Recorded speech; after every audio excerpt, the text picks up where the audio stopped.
In this video, I'm going to talk about liabilities. Liabilities are debts, money owed to others, or economic obligations. Some examples that you might see are accounts payable, notes payable, loans payable, taxes payable, and payroll liabilities. And usually liabilities are divided between current and long-term. Current would be things that will be paid within the next 12 months, and long-term liabilities have a payment plan that's more than 12 months.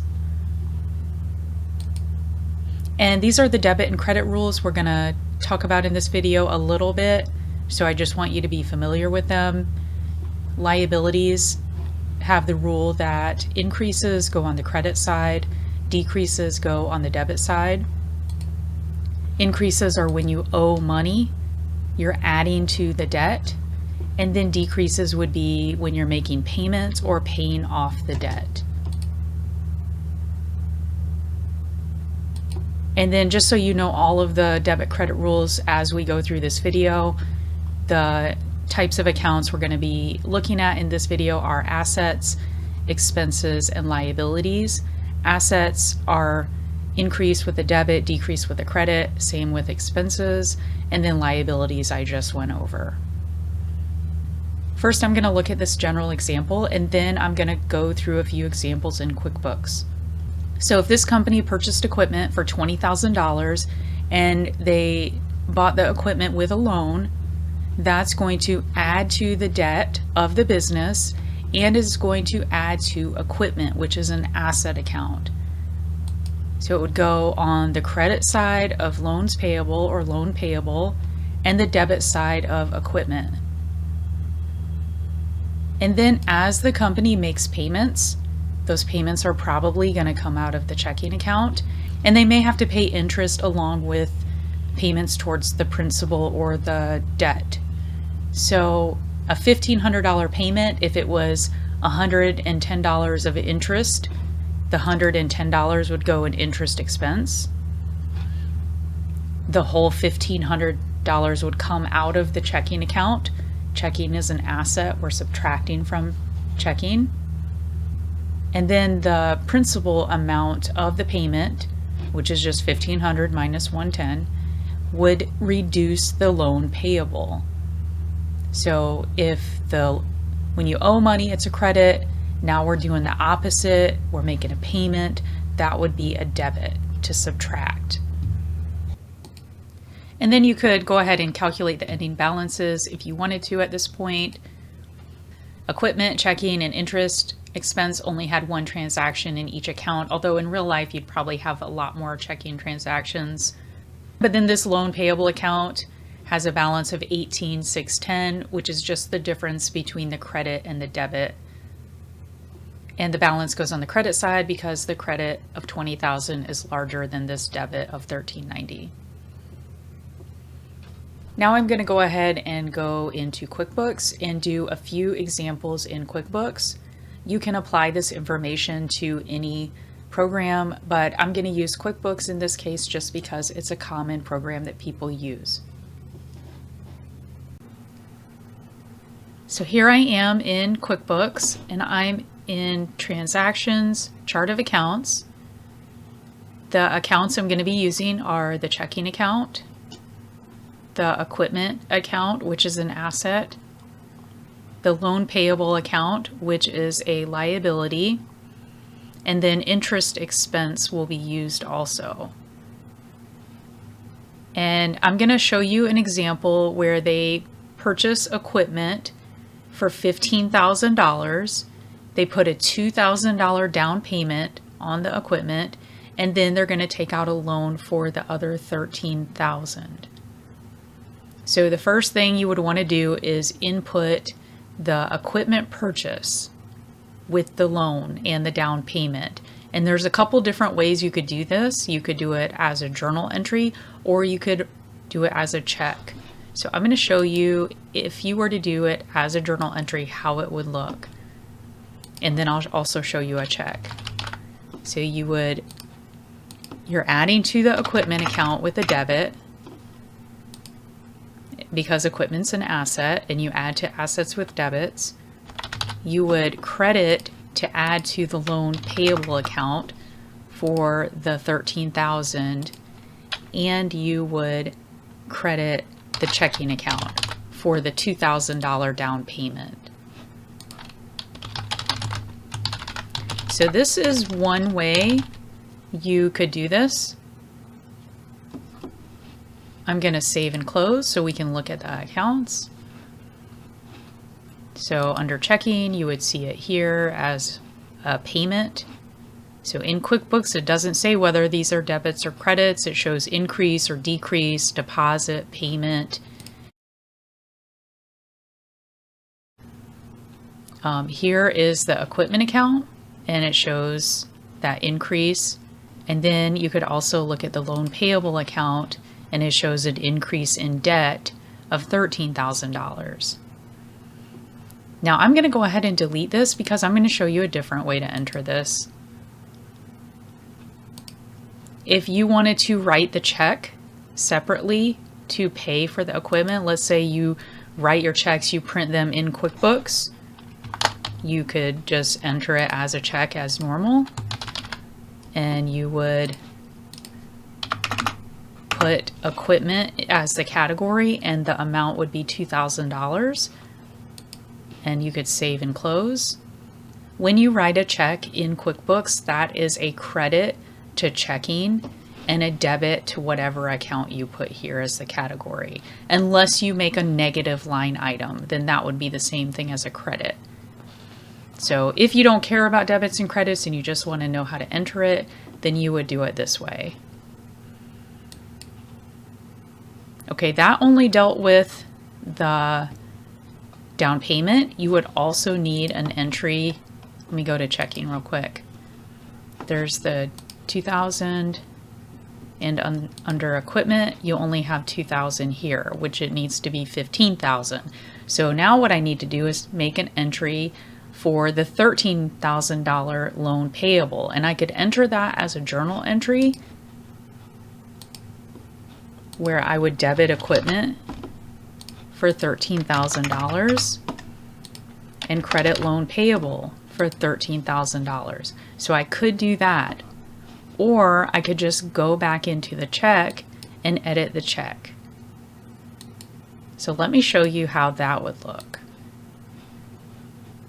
So you would change this to 15,000, and then you would have another line item for a negative 13,000 to loan payable. So the 15,000 minus the 13,000 line items would equate to a $2,000 check for the net. When you make a negative line item on a check, it creates a credit to an account. We're crediting the loan payable account. So you could do this way, or you could do journal entries. Either way, you're making the same entries. I'm going to leave this as is, and I'm going to go ahead and save and close this so that you can see that now we've still got 2,000 coming from checking as a payment. The equipment account is now correctly at $15,000, and the loan payable account is $13,000. So in other words, you could use a check or an expense, or you could do it with journal entries or one journal entry, as long as you end up with the correct result. Now what I want to do is show you how to make the first payment and split the payment between interest and principal. So let's say the payments are $1,000 a month, and part of that is going to be interest. We'll just say $100 is interest. So I would have an expense or a check. Let's make it at the end of the month. Okay, so I'm going to remove these entries. Now we're going to be paying a loan payment, but I'm going to split out the interest expense. So let's say the interest was $100. It was a total $1,000 payment. So the other $900 of the payment was going towards the principal of the loan payable. So I would have $1,000 as the total check, but it is split. And that's all you would have to do in each payment. Just make sure you look at the statement or look at your online account to see how much was principal and how much was interest of the payment that you were making. So I'm going to go ahead and save and close. And now what that's going to do, I didn't do anything to the equipment account because the equipment price has not changed. They purchased $15,000 of equipment. So we don't want to do anything to that account. And the loan payable account, now it shows a decrease in the loan because they just made that payment. And then under checking, here is the $1,000 payment to ABC Equipment. Okay, let's go ahead and look at the reports so I can show you what that looks like.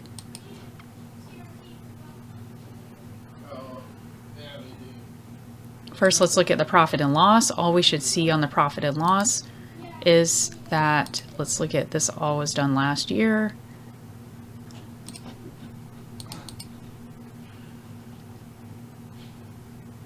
And here is the $100 in interest expense from the first payment. And then now let's look at the balance sheet.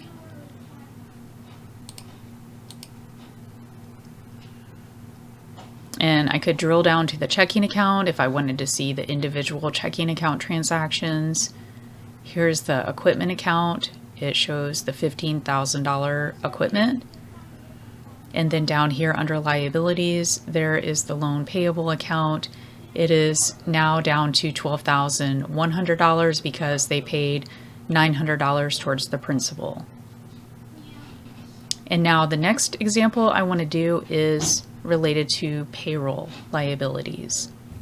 Here I am back in the chart of accounts, and I set up some accounts for the payroll liabilities example.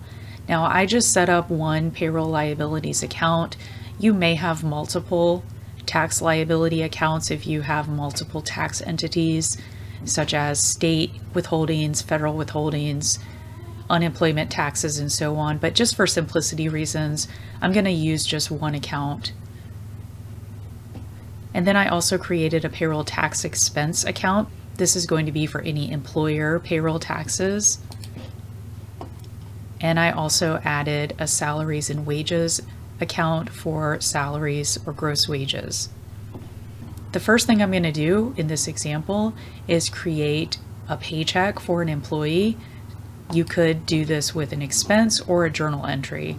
After I'm done with the entries, I will show you an alternative with journal entries. So just go to new check, put in the employee's name, put in the payment date. First, I'm going to have a line item for the gross wages. Then I'm going to also add a line item for the employer taxes. The employer has to match the FICA tax and sometimes pay unemployment taxes as well.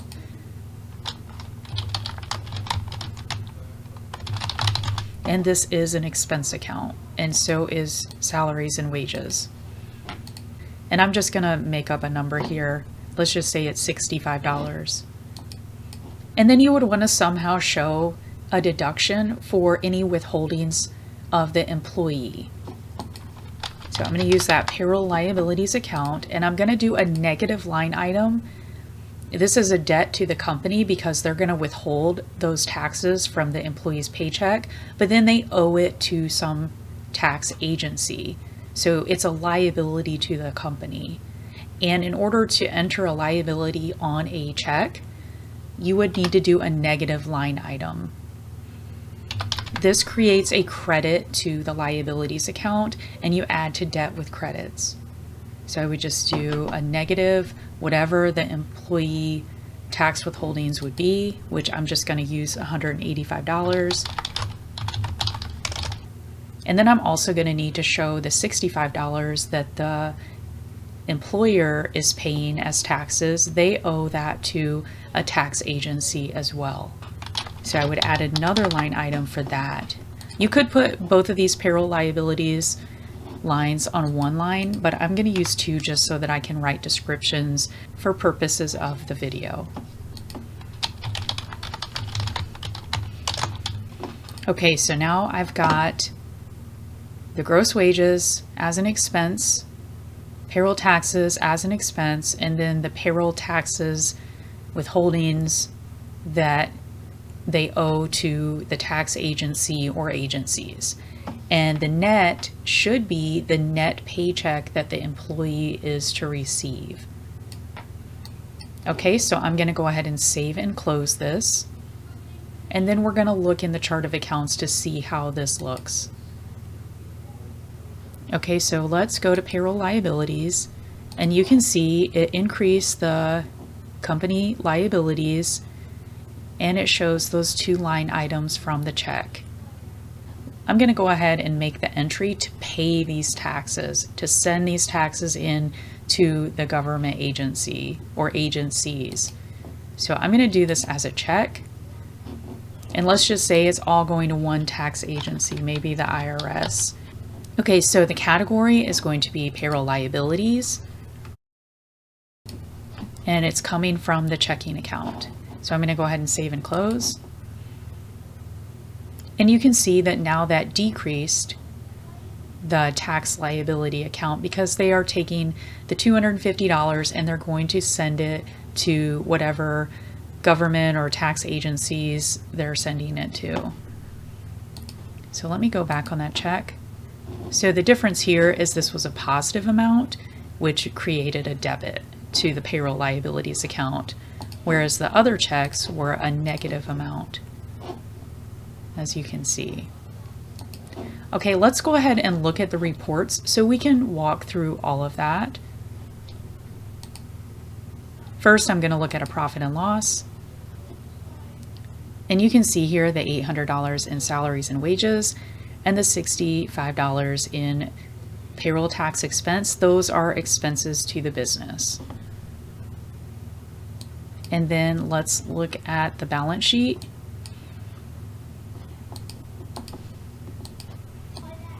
If I wanted to see any transactions in the checking account, I could click on this number and drill down.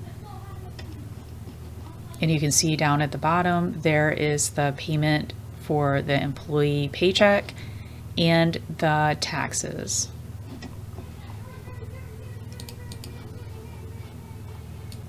And if I scroll down, I can see the payroll liabilities right here, and it's a 0, but I can click on this if I want to see all of the transactions. And here you can see the amounts that they owed and then the payment, and it's zeroed out. And before I end the video, I just want to show you those two entries for the paycheck and the tax payment in journal format, just so you know what that looks like.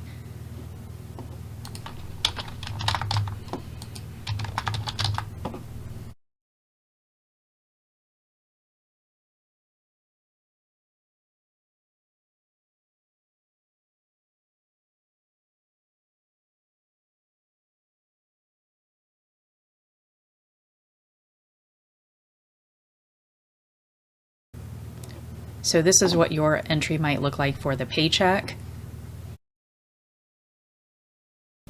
And then let me remove these so I can show you the other entry.